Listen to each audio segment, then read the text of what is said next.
So why didn't anyone tell me earlier there's a Pocket Monsters 2019 animated series where Ash is competent? We see Pikachu's backstory for once, and did Ash just catch a Dragonair in the latest episode?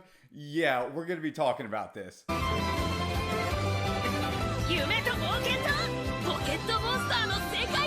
What is going on, guys? My name is DJ Miles, and I'm here to review the latest episode of Pocket Monsters, or Pokemon 2019, however you want to call it. And before we begin with this review, don't forget to like this video, subscribe to my channel for more anime content down the road. And now let's actually just kind of talk about this, because I know I am way behind with the Pokemon series so far, so I'm also going to do a first impressions. This series has just kind of blew me away. I saw pockets, no pun intended, of the animated series where Ash was in the Alolan region, and I just did not like how he looked, although he finally became a Pokemon champion, so give it up for Ash. But in this series, it's kind of like a retelling in the modernized version of where we are with Pocket Monsters, but they kept the lore with Ash and friends up to this point, where now we see Ash has his adventures with Go, who plays the stereotypical beginner Pokemon trainer, where they have the Pokemon trainer trope, and then slowly learning about what it's like to be in this world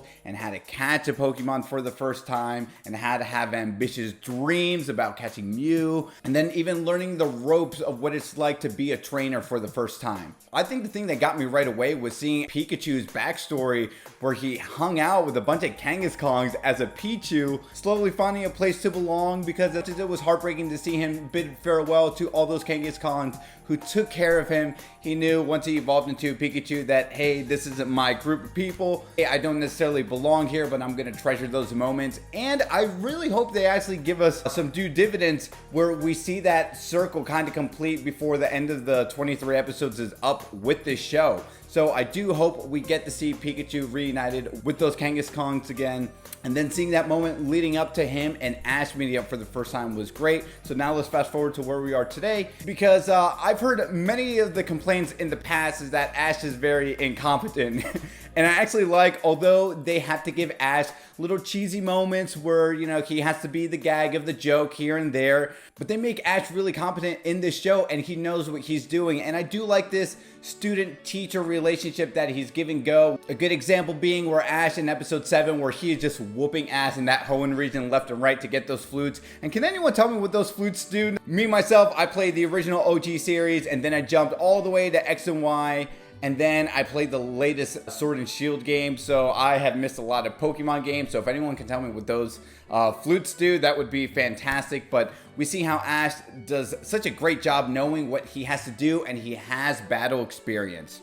And speaking of experience, I mean, even when we see in episode 3 where Team Rocket is capturing the Ivysaur and it's Ash or Pikachu versus Gyarados and Tyranitar, he's struggling a bit, but what level is Pikachu in this series? Because that was very impressive what he did in that episode. And now let's actually even talk about Team Rocket for a bit. Great to see them, and I'm glad it's OG, Jesse, and James here, along with Meowth and Wobbuffet. And they're still trying to capture Pikachu. I just don't know why they haven't given up, but okay, I guess that's the gag of the show too, so that's fine, that's whatever. I hope we don't see them in every episode, because I actually like the relationship Go, just learning what it's like to be a Pokemon trainer minus the antics of Team Rocket. So I hope we don't see Team Rocket that often, because when we didn't see them from episodes 3, I think upwards to like 6 or 7, it was actually nice just seeing the episodes form and just being engulfed in this Pokemon world. Quickly, I also wanted to talk about the OP of this show. I mean, I think the opening song of any anime has to do a good job of reeling you in and encapsulating you for what you're about to embark on. And this song, Let's Go, it's just so fun. It's so catchy. Even seeing Ash dance goofy alongside with Go with 1, 2, 3, I'm like, wow, that's just so much fun. And it just looks so good. I can't stop clamoring with how good this show is and how it looks. And now let's even talk about about Go for a second. Go, he's a fine character. He wanted to capture Mew, right, and let that be his first Pokemon. And I thought it was a little insulting when Scorbunny said, hey, can you be my trainer? And he flat out rejected him because he thought Mew was going to be his first one. Go has a long way to go, and no pun intended there. He went from, I don't want to catch any Pokemon, to Mew's going to be my first one, to now I'm obsessed with catching Pokemon, and it seems like the story is going to lead up to him eventually catching Mew. I really hope this doesn't happen, because Ash's dream where he just wants to become a Pokemon master, okay, that is very, you know, ambiguous to me. Is that capturing all the Pokemon, or is that just enjoying the adventures of what it's like to be a Pokemon trainer? Just even simply being the Pokemon champ again, right? I like Ash's ambiguous dreams of becoming a Pokemon master, because to me, that means a lot of things. Okay, let's actually talk about one of the complaints I have with this show. It is too extremely easy that Go is capturing these Pokemon left and right. Now, is the allure of why he's capturing Pokemon so easy because now we live in a time where Pokemon Go is a thing and the mobile game took off?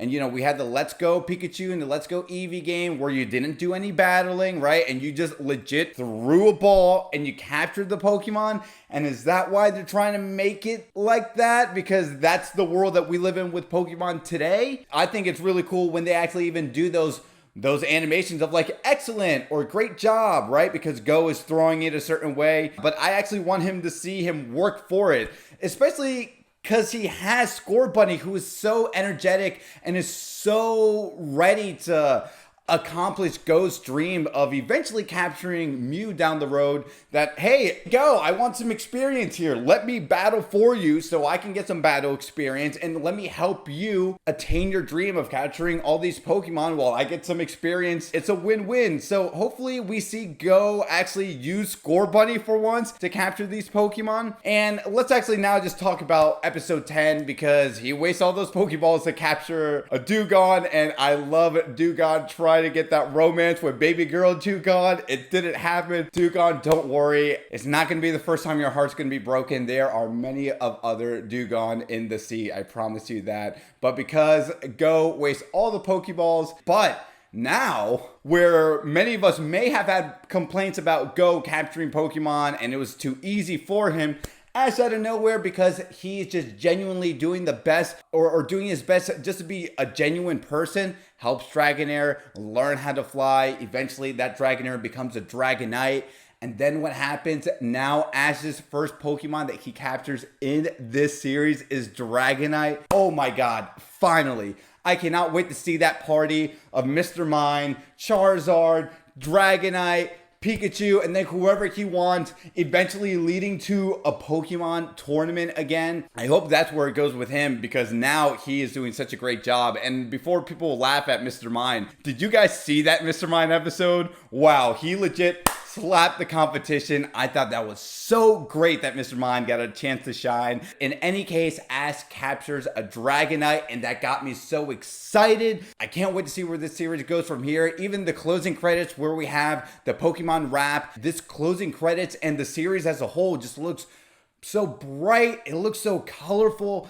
And it is really good. But guys, let me know what you thought about episode 10 of the latest Pocket Monsters 2019, Pokemon 2019 series, however you want to call it, in the comments down below. Let me know what you think about the Pokemon Pocket series as a whole right now. I know I'm late to the party, but going forward, you guys are going to see me much more regularly. So don't forget to like this video, subscribe to my channel for more anime content. My name is DJ Miles, and as I always say, to be continued, take care.